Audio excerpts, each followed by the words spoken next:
الحمد لله الذي وحده والصلاة والسلام على من لا نبي بعده ونشهد أن لا إله إلا الله وحده لا شريك له ونشهد أن محمدا عبده ورسوله قال الله تعالى أعوذ بالله من الشيطان الرجيم بسم الله الرحمن الرحيم ولما رأى المؤمنون الأحزاب قالوا هذا ما وعدنا الله ورسوله صدق الله مولانا العظیم۔ قابل تکریم، قابل عزت حضرات سامعین، نوجوان دوستو، عزیزان ملت،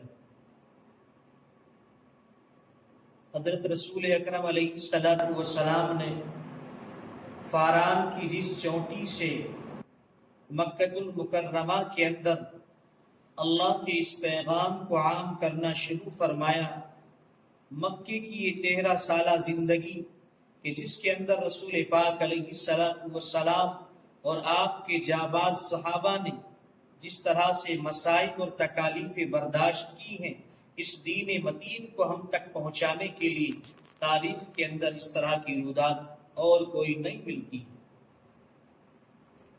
رسول اکرم علیہ السلام اس معنی کر کے مکہ المکرمہ کو آپ نے چھوڑ دیا، من جانب اللہ حکم اور آدیش آ گیا کہ آپ مدینہ چلے جائیں، اور ذہن کے اندر یہ بات بھی ہے کہ میں وہاں رہ کر کے اللہ کے اس پیغام کو عام و تام بسہولت کر سکوں۔ آپ مدینہ المنورہ تشریف لے جا چکے ہیں۔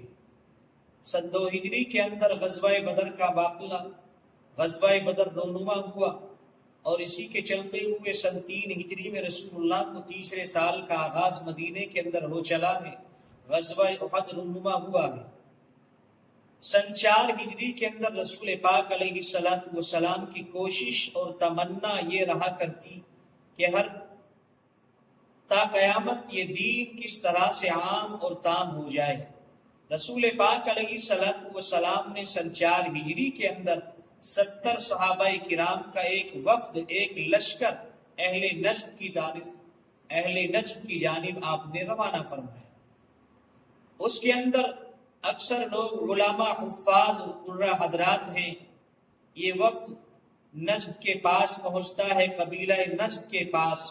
ان لوگوں نے بجائے احسان سناشی کے احسان فراموشی سے کام لیا، اور اہل نجد کے سربراہ لوگ جن کا نام اہل تاریخ میں عامر، رحل، زکوان اس طرح کے نام تعداد شمار فرمائی ہے، ان لوگوں نے بجائے ان لوگوں کا اکرام کرتے، ان لوگوں کا احترام کرتے اور ان کی باتوں کو تسلیم کرتے، لیکن نہ وہ لوگ مخالفت پر اتر آئے۔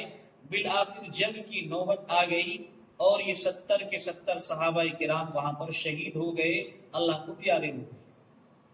رسول اکرم علیہ السلام کو اس واقعے کو سننے کے بعد میں بڑی تکلیف اور بڑا رنج و غم کا آپ نے احساس فرمایا۔ الغرض یہ معاملہ سن 4 ہجری کا ہے کہ جس کے اندر آپ نے 70 صحابہ کرام کا یہ سریہ آپ نے روانہ فرمایا تھا۔ سن 5 ہجری رسول اکرم علیہ السلام کے سامنے وہ منظر پیش فرمایا گیا۔ آپ علیہ السلام نے مدینے میں رہتے ہوئے مدینے کے آس پاس جو اہل یہود کے قبائل تھے، بنو نذیر اور بنو قریظہ، ان حضرات سے آپ نے یہ معاہدہ فرمایا کہ ہم آپس میں پیار و محبت کے ساتھ رہیں گے۔ ان لوگوں نے اس بات پر معاہدہ کیا کہ ٹھیک ہے، ہم آپس میں پیار سے رہیں گے اور ایک دوسرے کو کوئی غضب اور کوئی تکلیف آپس میں نہیں ہوگی۔ لیکن ان لوگوں نے کچھ دنوں کے بعد میں وعدہ خلاف کیا، اور وہ لوگ حوصلہ شکنی پر اتر آئے، عہد شکنی پر اتر آئے، اور ان کے 20 آدمی، بنو نذیر اور بنو قریظہ کے 20 حضرات مکہ المکرمہ گئے اور اہل مکہ سے جا کر کے مل گئے۔ یعنی انہوں نے اس بات پر سانٹھ گانٹھ کیا، مکے والوں کو اکسایا کہ تمہارے لوگ بدر کے اندر مارے گئے، احد کے اندر مارے گئے، کیا تمہیں محمد سے اور اس کے ساتھیوں سے بدلہ نہیں لینا ہے؟ یعنی اس طرح کی سانٹھ گانٹھ بنا کر کے انہوں نے یک بار کی رسول اکرم علیہ السلام اور آپ کے ساتھیوں پر حملہ کرنے کی جرأت باندھی آپس کے اندر مل گئے یہ یہودی اس طرح سے کہ آپ وہاں سے چل کر کے آئیے گا اور ادھر سے ہم مدینے میں رہتے ہوئے محمد اور اس کے ساتھیوں پر حملہ کریں گے اور اس کو یہاں سے نکال پھینکیں گے۔ لیکن یہ بات بھی یاد رہے، ان مع العسر یسرا، ہر دشواری کے بعد آسانی ہے۔ اہل مکہ نے وہاں پر رسول اللہ اور آپ کے ساتھیوں کو مکے میں 13 سالہ زندگی کے اندر جس طرح کی تکالیف پہنچائی ہے وہ بات ناقابل بیان ہے، تاریخ کبھی اس کو فراموش نہیں کر سکتی۔ رسول پاک علیہ السلام کو اس بات کی خبر لگی کہ بنو نذیر اور بنو قریظہ نے آس پاس کے قبائل نے مکے والوں سے اس بات پر سانٹھ گانٹھ کیا ہے۔ رسول اکرم علیہ السلام نے اہم میٹنگ بلائی، آپ نے ہائی کمان تمام حضرات کو بلایا، صحابہ کرام کو، اور لوگوں کے سامنے یہ بات فرمائی کہ لوگوں اس طرح سے خبر ملی ہے بدر قاصد کے یہ سب لوگ مل کر کے ہم پر حملہ آور ہونا چاہتے ہیں، تمہارا کیا خیال ہے؟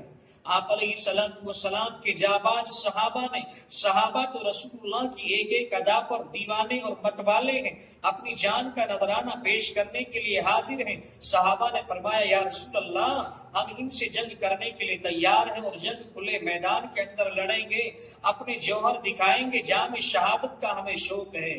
رسول اکرم علیہ السلام کے ساتھیوں نے یہ بات واضح فرمائی۔ ایک صحابی حضرت سلمان فارسی رضی اللہ تعالی عنہ، تاریخ نے ان کا نام سلمان فارسی ان کو موسوم کیا ہے، بڑی عجیب شخصیت ہے اور بڑی خصوصیت کے حامل ہے۔ ان کی ایک اہم خصوصیت یہ بھی ہے، دیگر صحابہ کرام میں سب سے لمبی عمر اگر کسی نے پائی ہے، روایتوں کے اندر صاف صاف لکھا ہے کہ تقریباً 250 سال کی عمر حضرت سلمان فارسی نے پائی ہے۔ اور حضرت سلمان فارسی کا ایمان لانے کا ایک سلسلہ بھی بڑا عجیب ہے، مجھے اس طرف نہیں جانا۔ حضرت سلمان فارسی نے یہ رائے پیش کی کہ یا رسول اللہ ہم لوگ تو ملک فارس کے رہنے والے ہیں، میری زبان میری لینگویج فارس ہے، ہمارے یہاں تو جنگ لڑنے کا، دشمن سے مقابلہ کرنے کا طریقہ اور طور طریق یہ ہوتا ہے کہ ہم شہر کے باہر خندق کھودتے ہیں، یعنی جس جانب سے دشمن کے آنے کا خطرہ لاحق ہوتا ہے اس مورچے پر وہاں پر ایک لمبا چوڑا گڑھا کھودتے ہیں تاکہ دشمن اس کو عبور نہ کر سکے۔ الغرض یہ رائے مشورے کے اندر آئی اور اسی پر صحابہ کرام کا اتفاق ہو گیا۔ رسول اکرم علیہ السلام کے ہمراہ 3000 کا لشکر ہے، ادھر دشمن کے لشکر کی تعداد ایک روایت کے اندر 10,000، دوسری روایتوں کے اندر 12 یا 15,000 تک لکھی ہے، یعنی ایک بڑا لشکر بڑی جد و جہد کے ساتھ مکے سے چلا ہے۔ ادھر مدینے کے یہودی بنو نذیر اور بنو قریظہ ایک بڑی تعداد میں محمد علیہ السلام کا محاصرہ کرنے کے لیے یکجا جمع ہو گئے، اکٹھا ہو گئے ہیں۔ رسول اللہ نے اپنے ساتھیوں کے ساتھ مل کر کے اس بات پر آپ آمادہ ہوئے کہ مدینے کے باہر خندقیں کھودی جائیں۔ تقریباً 3.5 میل لمبی ایک خندق کھودی گئی۔ رسول پاک علیہ السلام بذات خود مدینے کے اہم مورچوں پر شہر کے باہر خندق کھودی گئی۔ اس کا مقصد یہ بھی ہوا کرتا تھا کہ خندق کو لمبی چوڑی خندق جو کھودی جا رہی ہے، دشمن اس کے لیے عبور کر کے اس کو پار کر کے اس سے گزر کر آپ تک جب تک پہنچے گا تو آپ اس خندق کے اندر وہ نچلی زمین کے اندر واقع ہے، وہاں سے چاہے تو آپ پتھروں کی ان پر برسات کر دیں یا تیر اندازی کر دیں، دشمن کو وہیں پر آپ مسمار کر سکتے ہیں۔ خندق کھودنے کا یہ مقصد ہوا کرتا تھا۔ الغرض رسول پاک علیہ السلام کے ساتھیوں نے بڑی دلجوئی کے ساتھ میں رسول اکرم علیہ السلام بذات خود تشریف فرما ہے، آپ نے کدال آہنی لیا ہے، آپ بذات خود اپنے صحابہ کے ساتھ اس کو کھودنے کے اندر لگے ہیں۔ اصحاب پیغمبر کے سامنے اچانک ایک پتھر کی چٹان کچھ اس طرح کی آتی ہے کہ وہ صحابہ کرام بڑے زور سے اس پر وار کرتے ہیں لیکن نہیں کھسکتی ہے۔ اصحاب پیغمبر نے رسول اللہ کے سامنے یہ بات واضح فرمائی، رسول اکرم علیہ السلام اپنا کدال لے کر کے گئے ہیں، آپ نے اس طرح سے اس کو مارا ہے کہ وہ پتھر کی چٹان ریزہ ریزہ ہو جاتی ہے اور اس میں سے عجیب طرح کی ایک چنگاری نکل پڑتی ہے۔ رسول اکرم علیہ السلام نے فرمایا خوشخبری ہو، میں نے اس چنگاری کے اندر سے اٹھتے ہوئے قیصر و کسریٰ کے محلات کو فتح کرنے کی چیز دیکھی ہے، میں نے یہ چیز دیکھی ہے، بشارت ہو سبھی حضرات کے لیے کہ انشاءاللہ ہم کامیابی ہمارے قدم چھونے گی۔ الغرض رسول پاک علیہ السلام بذات خود موجود ہیں، بھوک کی شدت ہے، سردی کی شدت ہے، صحابہ کرام سے رہا نہ گیا۔ اصحاب پیغمبر نے رسول اللہ کے پاس جا کر کے یہ بات رکھی، یا رسول اللہ بھوک کی شدت ہے، رہا نہیں جاتا، کیا کریں، بھوک کی بڑی شدت ہے۔ اصحاب پیغمبر نے دکھلایا کہ یا رسول اللہ پیٹ پر بطور سہارا دینے کے لیے ہم لوگوں نے پتھر باندھے ہیں، رب کی قسم۔ حضرت رسول اکرم علیہ السلام نے اپنے جاباز صحابہ کی دل جوئی فرمائی، وہ پتھر باندھنے کا مقصد یہ ہوتا اہل عرب اسمانہ کر اس کو باندھ لیا کرتے پیٹ پر کسی طرح سے، تاکہ سہارا لینے میں، کمر کو سیدھا کرنے میں معاون اور مددگار وہ پتھر ہو سکے۔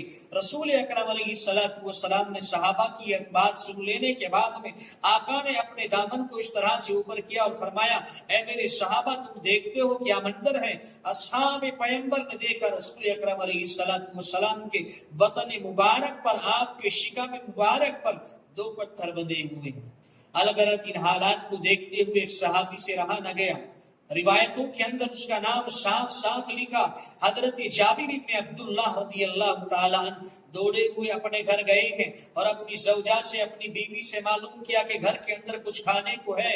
بیوی نے بتلایا کہ تھوڑا سا آٹا ہے اور ایک بکری کا بچہ ہے۔ حضرت جابر نے اس کو ذبح فرمایا اور بیوی سے فرمایا کہ اس کا شوربہ تیار کیا جائے، اس کھانے کو تیار کیا جائے، میں رسول اللہ کو بلا کر کے لاتا ہوں۔ رسول اللہ کی بھوک کی شدت مجھ سے دیکھی نہیں جاتی ہے۔ حضرت جابر دوڑے ہوئے ہیں اور رسول اکرم علیہ السلام کے کان میں آہستہ سے آ کر کے فرمایا کہ یا رسول اللہ تھوڑے سے کھانے کا میں نے اپنے گھر پر انتظام کیا ہے، آپ کی اور آپ کے چند صحابہ کرام کی دعوت ہے۔ آمنہ کے لگتے جگر عبداللہ کی نور نظر جناب رسالت مآب صلی اللہ علیہ وسلم نے قافلے کے اندر اعلان عام فرما دیا کہ لوگوں خوشخبری ہے، بھوک اور پیاس کی شدت تمہاری ختم ہونے والی ہے، تمہارے بھائی جابر نے تمہاری دعوت کی ہے، چلو اس کے گھر کی جانب چلتے ہیں۔ ہائے جابر کے قدموں کے نیچے سے زمین کھسک جاتی ہے۔ جابر خوف کے مارے کہ کھانا تھوڑا ہے اور یہاں پر اعلان عام ہو گیا، ایک بڑا لشکر ہے۔ رسول اکرم علیہ السلام کے ساتھ میں جابر دوڑے ہوئے گھر جاتے ہیں اور اپنی زوجہ سے فرماتے ہیں کہ رسول اللہ نے اس طرح سے اعلان فرما دیا۔ زوجہ بھی اسی مدرسے کی متعلمہ ہے۔ فرمایا تو پھر ہمیں کوئی غم نہیں ہے، آقا جانے اور یہ کھانا جانے کے کیا ہونا ہے۔ رسول اکرم علیہ السلام نے جابر سے فرمایا، جابر جاؤ اور مدینے سے پکانے والیوں کو بلا کر کے لے آؤ۔ رسول اکرم علیہ السلام بذات خود حضرت جابر کے گھر جلوہ افروز ہوئے۔ آپ نے سالن کی اس دیگچی کو منگوایا اور آپ نے اپنا لعاب دہن، اپنا تھوک مبارک ہلکا سا اس کے اندر ملایا اور برکت کی دعا فرمائی۔ آپ نے اس آٹے کو لیا، لعاب دہن مس فرمایا اور برکت کی دعا فرمائی اور جابر سے فرمایا کہ جابر پکانے والی سے کہو کہ کھانے کا انتظام کریں، پکانا روٹیاں بنانا شروع فرما دیں۔ حضرت جابر بن عبداللہ رضی اللہ تعالیٰ عنہ کے گھر تقریباً 1000 آدمیوں نے، ایک جم غفیر نے، ایک لشکر نے اس کھانے کو وہاں پر نوش فرمایا ہے۔ 10 آدمی آتے رہے اور کھانا کھا کر کے جاتے رہے۔ صحابہ کا بیان ہے، صحابہ کرام کا بیان ہے، روایتوں کے اندر صاف صاف لکھا ہے، حدیثوں کے اندر صاف صاف اس بات کو بیان فرمایا گیا۔ صحابہ فرماتے ہیں کہ جب کھانا شروع ہوا ہمیں نہیں معلوم کہ کھانے کی تعداد زیادہ تھی یا ہزاروں آدمیوں کے کھا چکنے کے بعد میں کھانے کی تعداد زیادہ تھی۔ یہ رسول اکرم علیہ السلام کا ایک خاص معجزہ تھا۔ الغرض تقریباً 15 یا 20 روز تک مدینے کا محاصرہ کفار مکہ نے، بنو قریظہ بنو نذیر نے کیے رکھا ہے۔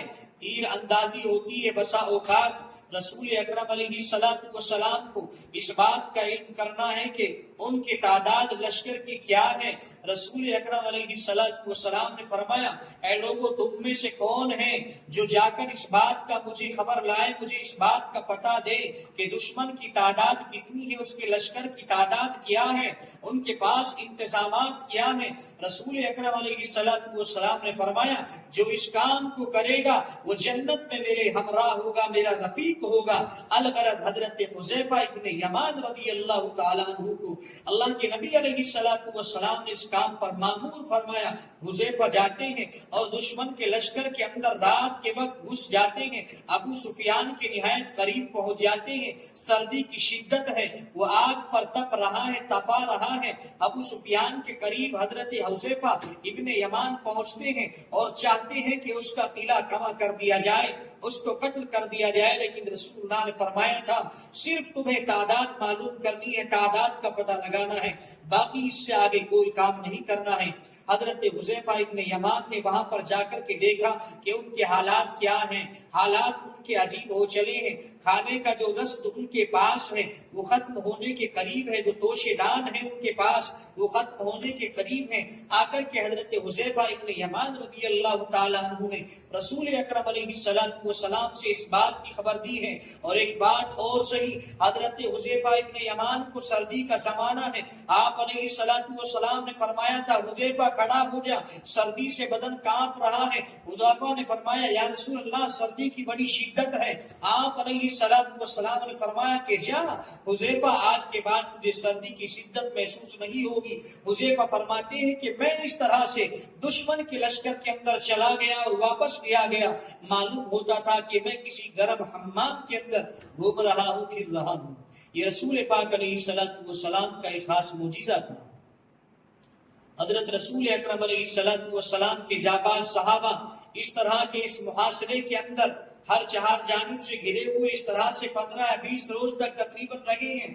اچانک اللہ کی پھر مدد آتی ہے، ان مع العسر یسرا، اللہ کی مدد اس طرح سے نمودار ہوتی ہے کہ تیز ہوا کا رخ ان کی طرف ٹوٹ پڑتا ہے، ہوائیں تیز ان پر چلا دی جاتی ہیں، ان کے برتن، ان کی ہانڈیاں چولہے سے نیچے اچٹ جاتی ہیں، گر جاتی ہیں، اور ان کے پاس جو ساز و سامان ہے افراتفری کا ماحول قائم ہو جاتا ہے۔ ان کے پاس جو اونٹ ہیں، لشکر ہیں، گھوڑے ہیں، جس طرح سے جو بھی سامان ہے گرد ہو جاتا ہے، اور مشرکین مکہ کا وہ قافلہ اور یہودیوں کے تمام قبائل وہاں سے رواں دبا ہو جاتے ہیں، کوچ کر جاتے ہیں۔ اس طرح کی مدد اللہ نے غزوہ احد کے اندر رسول اکرم علیہ السلام اور آپ کے اصحاب کی فرمائی ہے۔